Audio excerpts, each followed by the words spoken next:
s'est tenu un conseil des ministres ce mercredi. Le gouvernement annonce la réhabilitation du tronçon Bouaké-Kanaolo, la construction de l'université de Bondoukou dans le cadre de la décentralisation des universités et le recensement général de la population et de l'habitat en 2019. Nous commençons tout de suite par le palais présidentiel où s'est tenu ce mercredi un conseil des ministres présidé par le chef de l'État, Alassane Ouattara. Le gouvernement a décidé de la réhabilitation du tronçon Bouaké-Kanaolo, la construction de l'université de Bondoukou et ce dans le cadre de la décentralisation des universités et enfin le recensement général de la population et de l'habitat en 2019. On en sait plus avec Awatouri.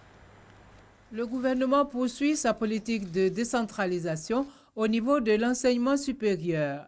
Les travaux de construction de l'université de Bondoukou démarrent bientôt avec la ratification de 2 accords cadres entre la Côte d'Ivoire et la Banque islamique de développement. Ce sont au total 66 828 millions qui ont été mobilisés en vue du financement de cet important projet. Ce projet s'inscrit dans le cadre du programme de décentralisation des universités. Il contribuera à améliorer la capacité d'accueil, la qualité de l'enseignement supérieur et de la recherche scientifique dans notre pays. Et plus précisément, ce projet va concerner la construction de la nouvelle université de Bondoukou, d'une capacité d'accueil initiale de 3 000 étudiants, ainsi que la construction d'une résidence de 1 000 chambres pour le logement des étudiants. Il est également prévu la construction d'une 50aine de logements pour les enseignants, chercheurs et personnels de l'université et 5 logements de fonction pour les responsables de l'université. Donc le top départ est définitivement donné pour la construction de l'université de Bondoukou. Il est prévu que cette université soit achevée et que les personnels soient mis à disposition pour la rentrée scolaire 2020-2021. Et puis, bonne nouvelle pour les usagers de la route du Nord. Le tronçon Bouaké-Kanaolo va être réhabilité. Ce projet, comme vous le savez, est très attendu. Il contribuera à l'amélioration des conditions de circulation sur le réseau structurant routier de notre pays, notamment sur cet axe routier qui est l'un des plus importants de notre pays. Il permettra notamment d'accroître la mobilité des biens et des personnes, favorisera les échanges entre les différentes régions de notre territoire qui sont traversées, ainsi qu'avec les pays limitrophes du nôtre.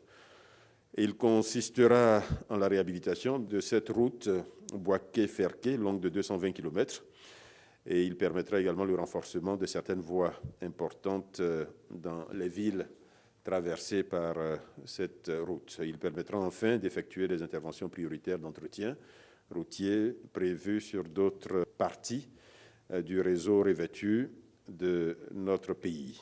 Le Conseil des ministres a également décidé de lancer en 2019 une opération de recensement général de la population et de l'habitat. Le recensement de 2014 s'était heurté à un certain nombre de contraintes qui ont malheureusement impacté les résultats de l'opération de 2014. Pour pallier aux insuffisances qui ont été notées lors de ce recensement de 2014, il a été recommandé la réalisation d'un nouveau recensement en 2019 qui permettra de prendre en compte le contexte et le suivi des performances économiques et les investissements actuels réalisés au niveau des infrastructures sociales dans le pays, de façon à obtenir une base de données cartographiques géoréférencées et une base de sondage plus fiable pour les enquêtes intercensitaires. La phase de dénombrement de la population aura lieu en novembre-décembre 2019. La publication des résultats globaux est prévue vers la mi-année 2020 et les opérations de diffusion, de dissémination des résultats se dérouleront d'août 2020 à avril 2021. Autre décision de ce Conseil, l'ouverture d'une ambassade au Qatar. Le prochain Conseil des ministres est prévu pour se tenir à Yamoussoukro le 27 juin.